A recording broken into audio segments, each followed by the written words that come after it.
ఏవండోయ్, ఇవాళ స్పెషల్ ఏంటో మీకు తెలుసా?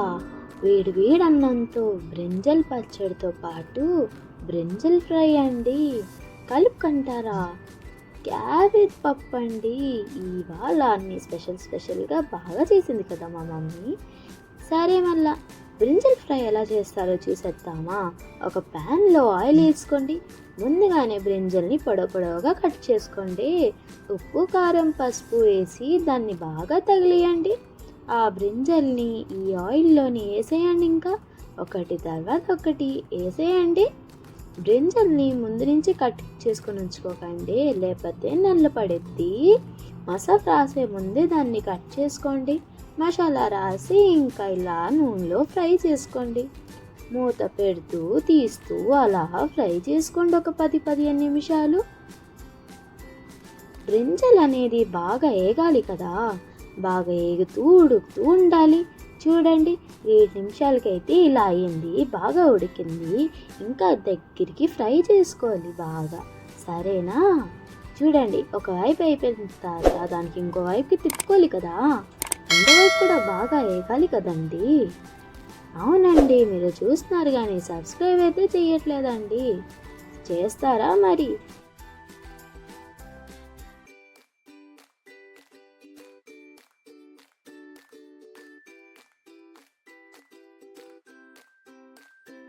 ఇది ఉప్పు కారం పసుపు మసాలా అండి, కొద్దిగా వేసుకోండి పైనుంచి. ఒక 10 నిమిషాలు దాన్ని ఇంకా ఉగ్గియండి. ఇంకా దాని ముందు వంకాయ పచ్చడి ఎలా చేస్తారో చూసేద్దామా? ఒక పెద్ద వంకాయ తీసుకోండి, దానికి బాగా ఆయిల్ రాయండి. మస్టర్డ్ ఆయిల్ రాసారనుకోండి, టేస్ట్ ఇంకా బాగుంటుంది. ఇంకా ఇప్పుడు గ్యాస్ స్టవ్ వెలిగించి దాన్ని బాగా చుట్టూ కాలనీయండి. ఒకవైపు అయితే అయింది, ఆ లోపు కూర ఇగోండి ఇలా వేగాలి. ఇలా వేగిందనమాట. ఇలా వేగితే ఇంకా తెలుసు కదా నెక్స్ట్ ఏంటో.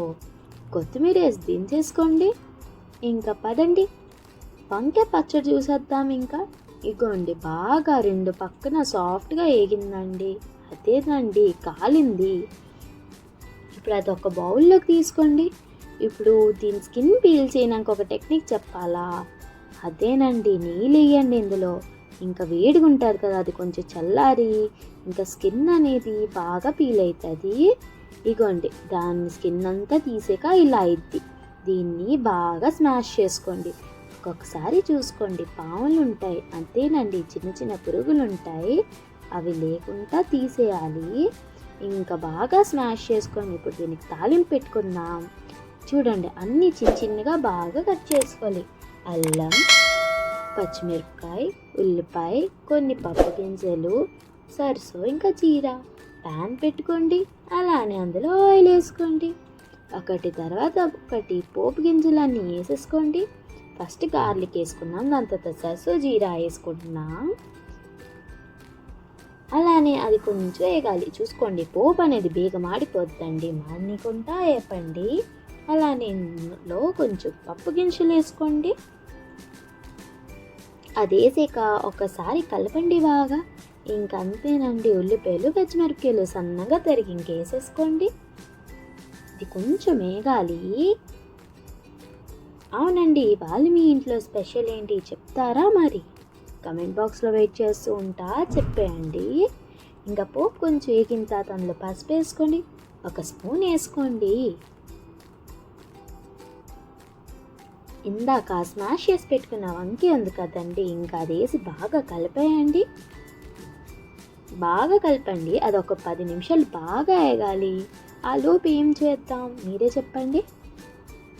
సరే నేను చెప్తాలే కానీ ఆ లోపు కలుపుకి పప్పు చూసేసుకుందామా ఎలా చేస్తారో? అదేనండి, క్యాబేజ్ పప్పు చూసేద్దామా అది ఎలా చేస్తారో? అది చూసే ముందు దీంట్లోని కొన్ని మసాలాలు వేసుకోండి.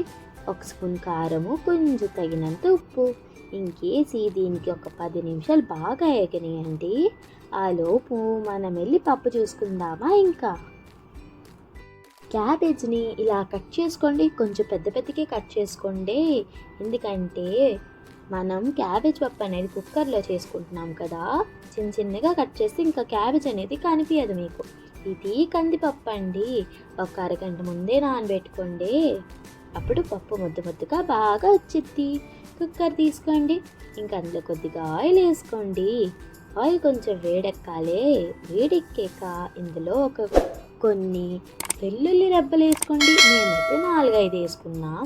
అలానే కొంచెం జీరా, కొంచెం సరిసో వేసుకోండి. అలానే 3 ఎండుమిరపకాయలు వేసుకోండి. ఇంకా ఉల్లిపాయలు సన్నంగా తరిగి వేసుకోండి. అలానే 2 పచ్చిమిరపకాయలు వేసుకోండి. కరివేపాకు కూడా వేసుకోండి. ఇంకా అది అస్సలు మాడకుండా బాగా కలపండి. ఇంకా చూసుకోండి, మాడే ఛాన్స్ చాలా ఉంటుంది. అటు ఇటు చూడుకుంటా బాగా కలపండి. ఇంకొక స్పూన్ పసుపు వేసుకోండి. పసుపు వేసి బాగా కలుపుకోండి. ఇందాక నానబెట్టుకుని ఉంచుకున్నాం కదండి కందిపప్పు, అది ఇందులో వేసేసుకోండి. ఇంకా బాగా మసాలా అంతా బాగా పట్టే వరకు ఇంకా కలపండి. అవునండి, మీరు ఎప్పుడైనా ట్రై చేశారా, లేకపోతే ఇదే ఫస్ట్ టైమా? కమెంట్ బాక్స్లో చెప్తారా మరి? అవును, ఇప్పుడు ఇందాక కట్ చేసి పెట్టుకున్న క్యాబేజ్ ముక్కలు ఉన్నాయి కదండి, అవి ఇందులో వేసేసుకోండి. ఇంకా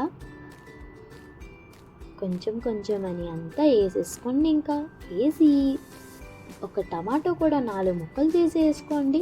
ఇంకా బాగా కలుపుకోండి. ఇంకా దాన్ని మసాలా అనేది బాగా పట్టాలి కదా.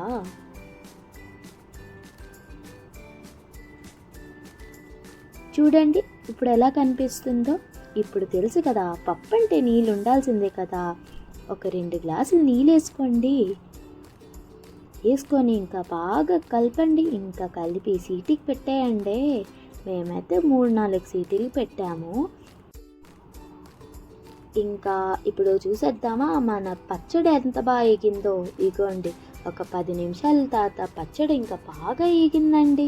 ఇంకా తెలుసు కదా నెక్స్ట్ స్టెప్ ఏంటో. కొత్తిమీర వేసి దించేసుకోండి. ఇంకా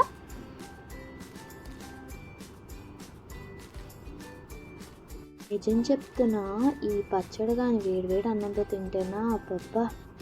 సరే, మళ్ళా 3 విజిల్స్కి మన పప్పు అనేది బాగా రెడీ అయిందండి. చూడండి మీరే. ఇంకా గుత్తితో బాగా కలపండి దీన్ని. ఇదిగోండి, ఇలాగ బాగా ఒకసారి కలుపుకొని ఉప్పు వేసుకోండి. ఇందాక మనం ఉప్పు వేసుకోలేదు, సో ఇప్పుడు తగినంత ఉప్పు వేసుకోండి. పప్పు అనేది విజిల్స్ తర్వాతే ఉప్పు వేసుకోవాలండి. ఇంకా ఇప్పుడు ఉప్పు వేసుకున్నాం కదండి, మూత పెట్టి హై ఫ్లేమ్లోనే కొంచెంసేపు ఉంచండి. ఒక 3-4 నిమిషాలు ఉంచండి. చూసారా ఎలా బుడబుడమంటుందో.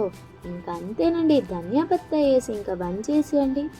అదేనండి, కొత్తిమీర వేసి ఇంకా బంద్ చేసేయడమే. ఇవాళ మీ ఇంట్లో ఏంటి స్పెషల్ చెప్తారా మరి? సరే, మళ్ళా బాయ్.